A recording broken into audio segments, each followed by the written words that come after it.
Dawn of 1915, Leora stands above the terraced fields of Brackenfell, clutching the newest parchment sent from the capital's famed explorer, Aldwin Brecht. Mist clings to furrows, sheep bells chime, and beneath the chill she feels a choice stirring. The traders gathered at her back breathe impatience into the air, promising coin, favor, and a place at their tables if she will simply trace Aldwin's bridle trail and lead their wool to market. Her own sketches, curving lines born from seasons of listening to this land, stay rolled beneath her arm, silent witnesses to a heart already bending toward imitation. The parchment crackles in her grip like a command. That evening she rallies her apprentices, steady Jory, quick-eyed Maeve, and little Tomas whose fingers smell of linseed and ink. In the barn loft they spread Aldwin's map beneath a lantern and copy every stroke with the care of prayer. Outside, villagers offer cider and congratulations, praising Leora for joining the proven way. Heleth, the elder with river-gray hair, pauses at the ladder to warn that ridge winds shift with the thaw Aldwin never knew. Leora nods without hearing, eager to hush whispers that her inventions are soft as moss. 3 days later the caravan sets out, pack mules laden, merchants bundled in wool cloaks, Leora's saddlebags stuffed with the copied map and a brass compass. The early miles mirror Aldwin's instructions perfectly, switchbacks hugging stone, cairns aligning with the morning star. Pride steadies her breathing. When the first ravine appears, carved by meltwater that never touched Aldwin's boots, she bites down on uncertainty and drives the train across brittle shale. A lightning-split pine, missing from the map, stands like a warning, but she urges them onward. By late afternoon the ridge hums beneath the hooves. Pebbles skitter, straps creak, and Leora keeps her eyes on Aldwin's ink rather than the sky. The slope suddenly sighs open, swallowing one mule and a load of wool bales. Crates burst, dye powder blooms blue against the snow, and shaken merchants scramble on hands and knees to haul the animal free.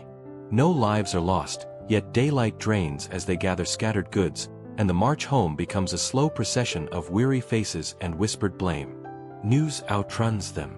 When the party limps into Brackenfell near midnight, doorways glow with lanterns and gossip.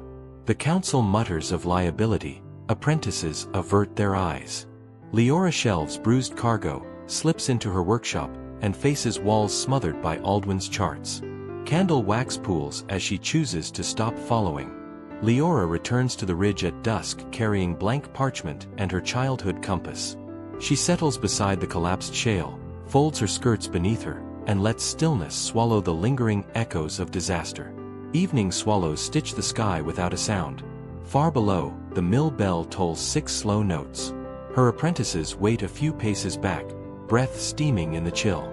Leora closes her eyes, counts heartbeats until they match the hush, then says, clear enough for the valley to hear, that she will never chase Aldwin's path again.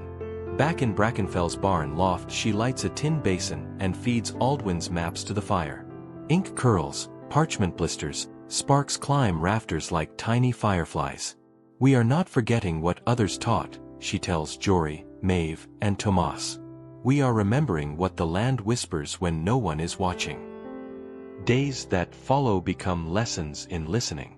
They face north to feel wind threading valleys, trace moss along boulders, noting which sides cling to shadow, sit with shepherds whose boots know every spring beneath heather. Each tale is recorded, honored, and left free. At lamplight she sketches the hearthline, hugging windbreaks and avoiding thaw-soft slopes. Apprentices raise cairns, farmers tie ribbon markers, and Heleth sprinkles river water, binding community memory to every chalked bend. Before dawn the second caravan moves out. A swollen creek, then fog, test them. Leora consults her notes, chooses a hidden ford, steers by alder silhouettes, and confidence ripples rearward. She declines medals, opens a barn map circle, nails a plaque. Others' paths are lanterns, not leashes, as apprentices sketch fearless beginnings.